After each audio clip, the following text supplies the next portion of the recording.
নমস্কার বন্ধুরা, welcome to ইউনিকন। তো বন্ধুরা, এই ভিডিওতে আমরা আবারও কথা বলবো কলকাতা নাইট রাইডার্সকে নিয়ে। কলকাতা নাইট রাইডার্স দলে হর্ষিত রানার রিপ্লেসমেন্ট নিয়ে এখন বিভিন্ন রকম রিপোর্ট বেরিয়ে আসছে।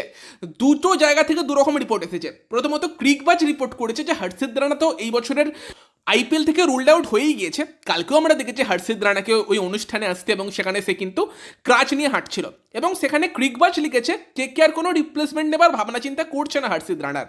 বাট রিসেন্ট টাইমে আমরা দেখেছি ক্রিকবাজ কিন্তু বেশ কিছুটা তোমার ভুলভাল খবর দিচ্ছে। ক্রিকবাজের খবর আর আগের মতো মিলছে না। উল্টো দিকে আরেকজন আর কি জার্নালিস্ট মহসিন কামাল, সে কিন্তু একটা রিপোর্ট করেছে এবং সে জানিয়েছে যে কলকাতা নাইট রাইডার্স কিন্তু হর্ষিত রানার রিপ্লেসমেন্টের জন্য একটা ক্যাম্প করেছিল, এবং সেখানে কিন্তু 6 থেকে 7টা ফাস্ট বোলারকে ডেকেছিল, ট্রায়ালে ডেকেছিল। এবং সেই সব ট্রায়াল নেবার পর কলকাতা নাইট রাইডার্স যে প্লেয়ারটাকে পছন্দ করেছে, সেই প্লেয়ারটার নাম হচ্ছে সিমরজিৎ সিং। না, কোনো ত্রিপুরেশ সিং, রাজ লিম্বানি বা মানি গাড়েওয়াল না, সিমরজিৎ সিং, যে অলরেডি আইপিএলে এক্সপিরিয়েন্সড।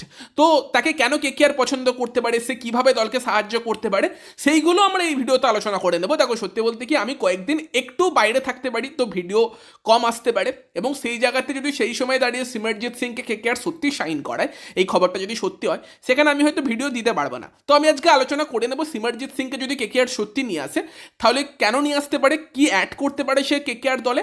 বাকি যদি না নিয়ে আসে তো সেটা অন্য কথা। তো লাস্ট অব্দি দেখতে থাকো ভিডিওটা। ভালো লাগলে লাইক করে দিও, শেয়ার করে দিও। আমাদের চ্যানেলে প্রথমবার এলে আমাদের চ্যানেলটিকে সাবস্ক্রাইব করে তার পাশের বেল আইকনটাকে অন করে দিও।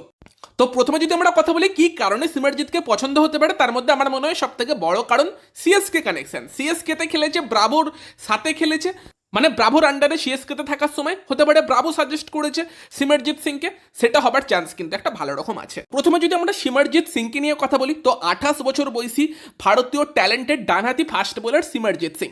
এবং সিমরজিৎ সিং এর কথা বললে সে নতুন কোনো নাম নয়, তাকে আইপিএলে আগেও আমরা খেলতে দেখেছি। একটা বড় সময় 2022 সাল থেকে 2024 সাল পর্যন্ত সিমরজিৎ সিং চেন্নাই সুপার কিংস দলের সঙ্গে যুক্ত ছিল, এবং 2025 সালের আইপিএলে সিমরজিৎ সিং কিন্তু হায়দ্রাবাদেও খেলেছিল। এবার performance obviously as per expectation হয়নি, সেই কারণেই তাকে ছেড়ে দিয়েছে। বাট এখানে কিন্তু ফার্স্টে যদি আমরা একটু ভালো ব্যাপার দিয়েই শুরু করি, সেটা হচ্ছে আমরা দিল্লি প্রিমিয়ার লিগ 2025-এর কথা বলছিলাম, যেই টুর্নামেন্টে কিন্তু মানি গাড়েওয়াল দারুণ বোলিং করেছিল এবং হাইয়েস্ট উইকেট টেকার ছিল। সেই একই টিমের হয়ে সিমরজিৎ সিংও কিন্তু ওই টুর্নামেন্টে খেলছিল, আর মানি গাড়েওয়াল আর সিমরজিৎ সিং দুজনে কিন্তু সমান সংখ্যক উইকেট নিয়েছিল। মানে 11 ম্যাচে 20 উইকেট মানি গাড়েওয়ালও নিয়েছিল, 11 ম্যাচে 20 উইকেট কিন্তু সিমরজিৎ সিংও নিয়েছিল। মানি গাড়েওয়াল আর সিমরজিৎ সিং এর পারফরমেন্স অলমোস্ট সেম ছিল, ইকোনমি সামান্য বেশি ছিল তোমার সিমরজিৎ সিং এর, সেই কারণে কিন্তু মানি গাড়েওয়াল হাইয়েস্ট উইকেট টেকার হয়েছিল। বাট সমান সংখ্যক উইকেট সিমরজিৎ এবং মানি গাড়েওয়াল দুজনেই নিয়েছে। এবং সেই জায়গাতে দাঁড়িয়ে obviously Delhi premier league 2025 Simarjeet Singh এর দুরন্ত গিয়েছে। ইভেন বলতে পারো হর্ষিত রানার থেকেও ভালো গিয়েছে। হর্ষিত রানা তোমার দিল্লি প্রিমিয়ার লিগ 2025-এ 9 ম্যাচে 12 উইকেট নিয়েছিল, সেখানে সিমরজিৎ সিং 11টা ম্যাচে 20টা উইকেট নিয়েছে। তবে আইপিএলে রিসেন্টলি সিমরজিৎ সিং দল পেয়েছে 2022, 2024, 2025 সালে আইপিএলে ম্যাচও খেলেছে, 22-এ 6টা, 24-এ 4টে, 25-এ 4টে। বাট সেইভাবে পারফর্ম এখনও করতে পারেনি। গত বছরের পারফরমেন্সের কথা বললে সানরাইজার্স হায়দ্রাবাদের হয়ে 4টে ম্যাচ খেলেছিল, 15 ওভার বোলিং করেছিল, মাত্র 2টোই উইকেট নিতে পেরেছিল, এবং ইকোনমি কিন্তু 14-রও উপরে ছিল। মানে রীতিমতো মার খেয়েছিল গত বছর। যদিও আইপিএল 2024 এবং 2022-এ তার ইকোনমি কিন্তু খারাপ ছিল না, 2022-এ তো 7.66-এর তার ইকোনমি ছিল। তো ওভারঅল আইপিএলে 14টা ম্যাচে তার উইকেট হচ্ছে কিন্তু 11টা, এবং অ্যাভারেজ 36.36-এর, ইকোনমি 10-এর। তো এখন অব্দি আইপিএল তো সেইভাবে ভালো যায়নি, বাট ট্যালেন্ট আছে, সেই কারণেই আইপিএলে এতদিন দল পেয়েছে।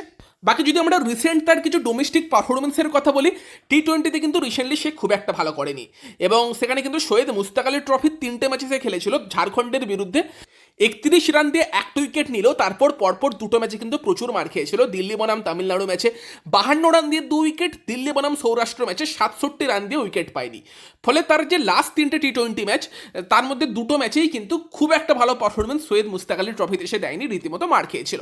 তবে দেন সে কিন্তু তোমার বিজয় হাজারে ট্রফিতে 3টে ম্যাচ খেলে, এবং তার মধ্যে কিন্তু প্রথম যে ম্যাচটা খেলে অন্ধ্রপ্রদেশের এগেনস্টে, সেই ম্যাচে 54 রান দিয়ে 5টা উইকেট নেয়, এবং সেই ম্যাচের কিন্তু ম্যান অফ দ্য ম্যাচও হয়েছিল।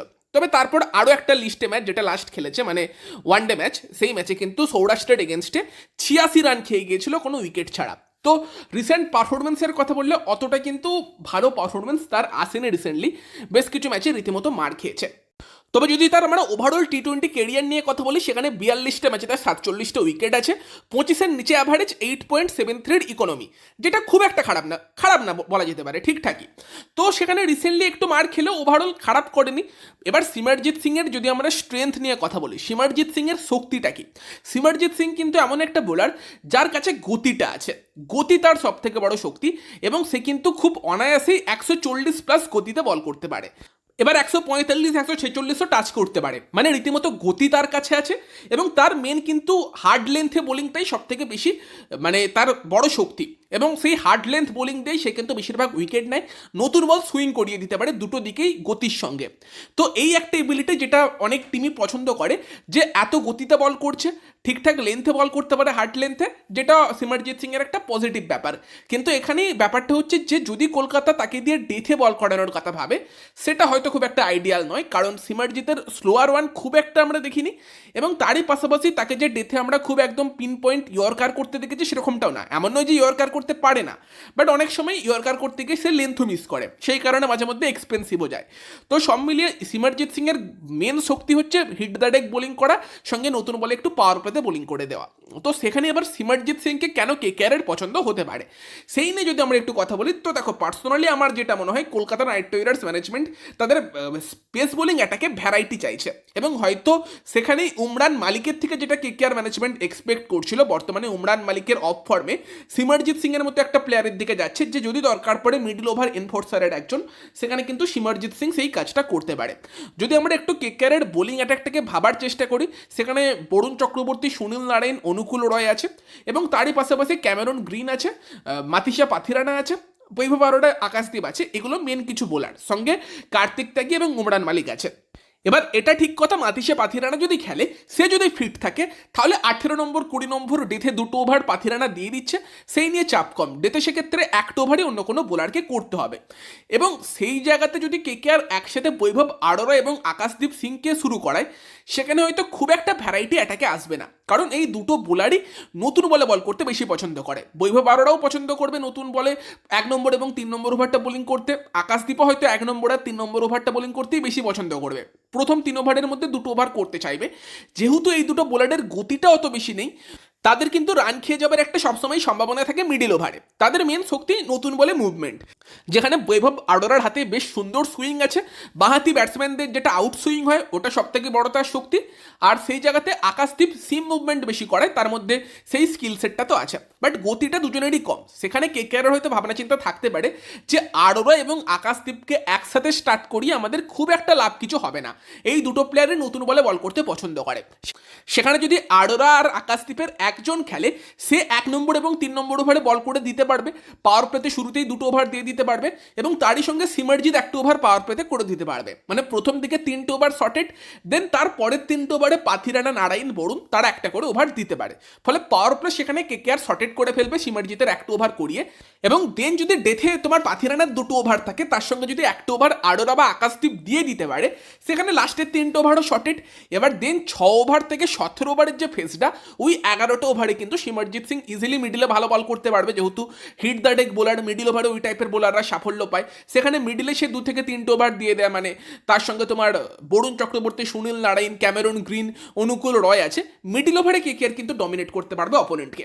তো সেখানে সিমরজিতের থেকে এটাই এক্সপেক্ট করতে পারো, নতুন বলে 1টা কি 2টো ওভার, এবং তারই সঙ্গে মিডিল ওভারে 2টো কি 3টে ওভার, যেখানে ভালো গতির সঙ্গে সে কিন্তু হার্ড লেন্থে অপোনেন্ট ব্যাটসম্যানদের সমস্যায় ফেলতে পারে। তো আই থিঙ্ক এটাই কারণ যে কেকেআর হয়তো সিমরজিৎ সিং এর মতো একটা অপশানের দিকে যাচ্ছে, যে পাওয়ার প্লেতেও 1টা কি 2টো ওভার দেওয়ার পাশাপাশি মিডিল ওভারে আর কি কলকাতার হয়ে ফাস্ট বোলিংটা করতে পারবে, যেখানে পাথিরানাকে পাওয়ার প্লেতে 1টা ডেথে 2টো করতে হলে পাথিরানাকে মিডিলে 1টা ওভারই কেকেআর ইউজ করাতে পারবে বরুণ নারায়ণদের সঙ্গে। তো তার সেখানে কিন্তু সিমরজিৎ এবং ক্যামেরন গ্রিনের বোলিংটা ইম্পর্টেন্ট হতে পারে মিডিল ফেজটায়। তো ওই জন্য হয়তো কেকেআর সিমরজিৎ সিং এর মতো একটা বোলিং অপশানের দিকে যাচ্ছে, যার কাছে গতিটা আছে। হর্ষিত রানার কাছেও গতি ছিল, সেই কারণে মিডিল ওভারে হর্ষিত রানাও এফেক্টিভ হতে পারতো। সেম কাইন্ড অফ প্লেয়ার যে হিট দ্য ডেক বোলিংটা বেশি ভালো করতে পারে, তবে হর্ষিতের ডেথ বোলিং সিমরজিতের থেকে বেটার ছিল, সেই জায়গাতে কেকেআর হর্ষিতকে মিস করবে। সিমরজিৎ কাজ চালিয়ে দিতে পারে ছন্দে থাকলে, দেখা যাক এবার সিমরজিতের সাইনিংটা অফিসিয়াল হলে দেন আমরা আরও আলোচনা করতে পারবো। বাকি ভিডিওটা ভালো লাগলে ভিডিওটাকে লাইক করে দিও, শেয়ার করে দিও, আমাদের চ্যানেলে প্রথমবার এলে আমাদের চ্যানেলটিকে সাবস্ক্রাইব করে তার পাশের বেল আইকনটা অন করে দিও। তো চলো গাইস, এই ভিডিওতে এই পর্যন্তই, বাই বাই।